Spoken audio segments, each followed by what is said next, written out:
Hey everyone. Today we're going to be talking about trusted IP ranges as well as login IP ranges on the Salesforce platform.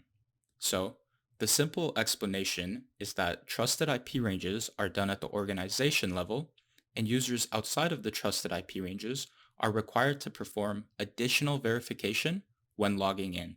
So, this could be something like a mobile verification code or whatever the system administrator has set up. Now, a login IP range or ranges are done at the profile level, and users outside of the login IP ranges are denied access from logging in entirely to the platform. Now, if this didn't make a whole lot of sense to you, that's completely okay. We're going to go ahead and dive in to get some hands-on experience with both of these. So let's do it. All right, to start, we'll need to access your organization's setup page. If you're unfamiliar with how to get there, simply click the gear icon at the top right here, and then go ahead and click the setup option. And this will bring you to where I am. All right, so let's start with trusted IP ranges first. And to get there, simply search network access, and here's the option. And then you'll be greeted with the trusted IP ranges page. The first step you'll need for trusted IP ranges is to define a range of trusted IPs.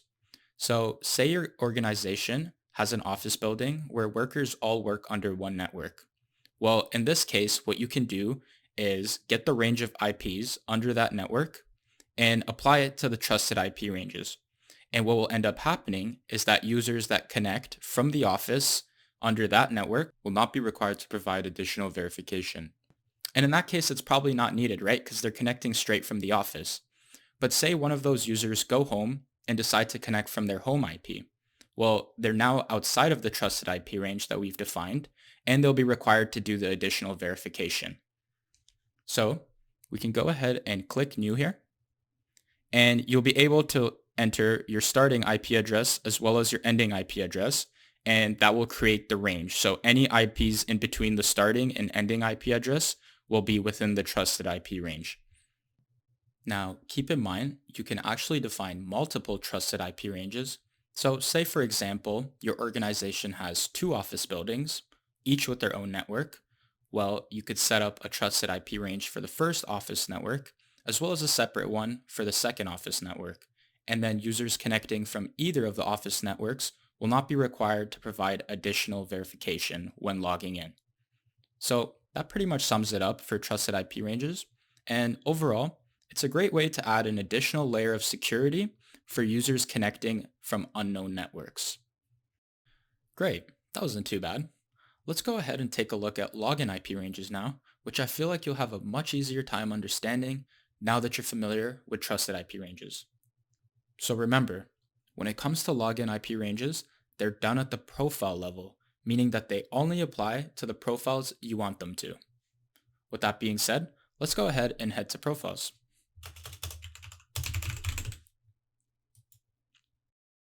Once you're here, click on the profile you'd like to define login IP ranges for. In my case, I'm going to go with the custom marketing profile.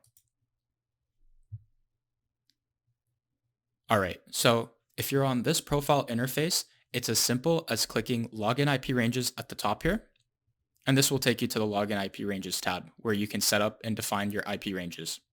Now, I'm not a huge fan of this profile interface, and as you can see, this is why it's really cluttered and difficult to work with. So what we'll do is we'll quickly change that up so that editing login IP ranges and other things on the profile are a lot easier in the future. So to do that, simply go to User Management Settings, and then it's as simple as enabling one button here, Enhance Profile User Interface. Go ahead and enable that. You don't have to click Save anywhere. These are all automatically applied. And then let's head back to Profile.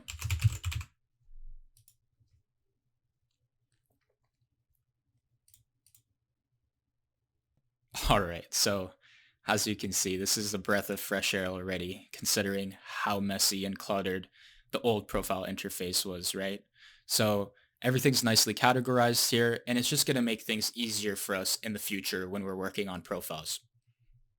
All right, so let's get back to what we were doing. And in order to get to login IP ranges on this new profile interface, simply scroll down And then under the system category, go ahead and hit login IP ranges. Now, login IP ranges are a more restrictive version of trusted IP ranges. If there is a login IP range on your profile and you attempt to log in to Salesforce outside of the login IP range, you'll be completely denied access from logging in.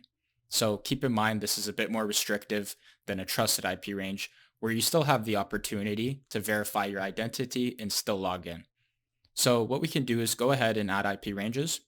So say for instance, I'll give you all another scenario. Let's say there's 3 office buildings and Salesforce users for this company only work from those 3 office networks. What we can do is set up the IP ranges for all 3 office networks. So we'll set up the IP range for the first one, put the starting IP address, the ending IP address, and then all of the IP addresses in between are considered in the range. So that will cover our first office network. Go ahead and name that something like Toronto Office 1. And then we'd do the same for the other 2 offices so that we have the login IP ranges defined for all 3 offices. And now when a custom marketing profile user attempts to log in from outside of any of those 3 office networks, they'll be denied access from logging in. So for instance, if there was an employee at work and they were at office number 2, they'd have normal access and they'd be able to log into their accounts. And then if they were to suddenly go home and decide to hop on Salesforce from their home IP, well, that would fall outside of the login IP ranges that we've defined here, right? Because it'd be outside of any of those office networks. So in that case, they'd be denied access from logging in.